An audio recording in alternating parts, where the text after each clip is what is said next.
ଦୁଇ ଭଉଣୀ ଏମିତି ଡାକୁ ବେଶ ହେଇକି କୁଆଡ଼େ ଚାଲିଲେ। ଏଠି କ'ଣ ବାଲିଯାତ୍ରା ଭଳି ଭିଡ଼। ଏଇ ଭିଡ଼ରେ ବ୍ଲଗିଂ କରିବାକୁ ଟିକେ ଚେଷ୍ଟା କରୁଥିଲେ ବି, ଯେମିତିକି hello guys welcome to the annual flower show 2026। ଇଲୋ ଇଲୋ, ବ୍ଲଗିଂ କରିବା ଚକ୍କରରେ କାହା ସହ ଗୋଟେ ବାଡ଼େଇ ହେଇଗଲିଣି, କ୍ଷମା କରିବେ ଭଉଣୀ। ହଉ, ପ୍ରବେଶ କରୁ କରୁ ଏକାମ୍ର କାନନରେ ଥିବା ବୁଦ୍ଧ ମୂର୍ତ୍ତିଙ୍କୁ ଏମିତି ଫୁଲରେ ସଜା ହେଇଥିଲା। ଏତେ ଲୋକ ଦେଖିକି ଭିଡ଼ ଭିତରେ ମୁଁ ଟିକେ ପ୍ରକୃତି ପ୍ରେମୀ ଲୋକଟା ତ ଏକାନ୍ତରେ ଉପଭୋଗ କରିବାକୁ ପଳାଉଥାଏ।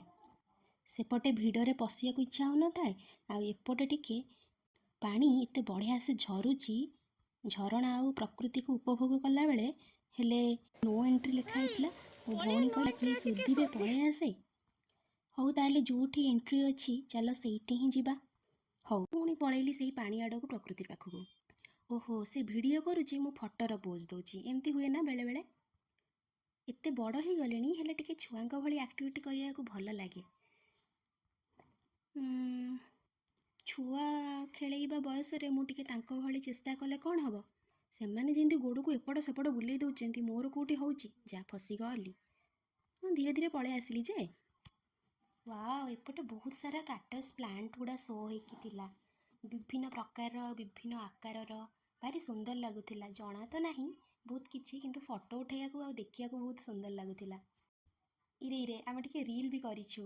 ଲୋକଙ୍କ ସାମ୍ନାରେ କଲାବେଳକୁ ବହୁତ ଲାଜ ଲାଗୁଥିଲା, ତଥାପି ଏମିତି କଲେ ଟିକେ କନଫିଡେନ୍ସ ବଢ଼ିଯାଏ। ସେଇଟା ପରେ ଅପଲୋଡ଼ କରାହେବ। ହଁ, ପୁରା ଶାହରୁଖ ଖାନ ପୋଜ୍। ଇସ୍, ଏଠି କୋରାପୁଟ କଫି ସପ୍ରେ ବି ବହୁତ ଭିଡ଼ ଥିଲା, ଶୀତ ଦିନକୁ ପୁଣି ସନ୍ଧ୍ୟା ସମୟ। ୱାଓ, ଏଇଟା ଦେଖନ୍ତୁ, ଆମେ ଯେଉଁ ଛୋଟବେଳେ ପେଣ୍ଟିଂ କରୁ, ଚାଳ ଘର, ଝରଣା, ଟ୍ୟୁବୱେଲ୍, ବଗିଚା, ଏମିତି ସବୁ କରାହେଇଥିଲା ଏଠି। ହଉ, ଏବେ ଆସନ୍ତୁ ଫୁଲ ପରିବେଷଣକୁ। ସବୁ ବଡ଼ ବଡ଼ କମ୍ପାନୀମାନଙ୍କ ଦ୍ୱାରା ଏସବୁ ପରିବେଷଣ କରାହେଇଥିଲା। ଏଇଟା ଟାଟା ଷ୍ଟିଲ୍ ତରଫରୁ। କେତେ ସୁନ୍ଦର ଲାଗୁଛି ଦେଖନ୍ତୁ। ଏମିତି ମଝିରେ ମଝିରେ ବି ସବୁ ସଜା ହେଇଛି ବହୁତ ଗୁଡ଼େ। ସବୁ ଜିଲ୍ଲାର ନିଜ ନିଜ ସାଂସ୍କୃତିକ କାର୍ଯ୍ୟକ୍ରମ ପରିବେଷଣ ବି ଏଠି ଚାଲିଛି। କିଟ୍ ତରଫରୁ ବି ଏଇଟା ପରିବେଷଣ ହେଇଛି କନ୍ୟାକରଣ ଉପରେ। ଆଉ ସବୁ ଏଇସବୁର କମ୍ପିଟିସନ୍ ବି ରହିଥିଲା, ମାନେ କାହାକୁ ଫାର୍ଷ୍ଟ, ସେକେଣ୍ଡ, ଥର୍ଡ଼ ସବୁ କରାଯିବ। ୱାଓ, ଏଇଟା ତ ମୋତେ ସବୁଠୁ ଭଲ ଲାଗିଥିଲା। ଏଇଟା ଇମ୍ଫା ତରଫରୁ ପରିବେଷଣ କରାଯାଇଥିଲା। ଆପଣମାନେ କହିଲେ ଜଗାର ଆଖିଠୁ ଆକର୍ଷିତ ଜିନିଷ କିଛି ଦୁନିଆରେ ଅଛି? ଏଠି ଭିଡ଼ ହଉ ପଛେ, ଏଇଠି କିନ୍ତୁ ବହୁତ ସାରା ଫଟୋ ଉଠା ହେବ, ଯେତେହେଲେ ଜଗା ଇମୋସନ୍ ନା। ଏମିତି ସବୁ କିଛି କିଛି ଛୋଟ ଛୋଟ, ଯେମିତିକି ମୟୂର ବି କରାହେଇଥିଲା। ଏଇ ଝିଅଟା ବହୁତ ନିଖୁଣ କାମ ହେଇଛି।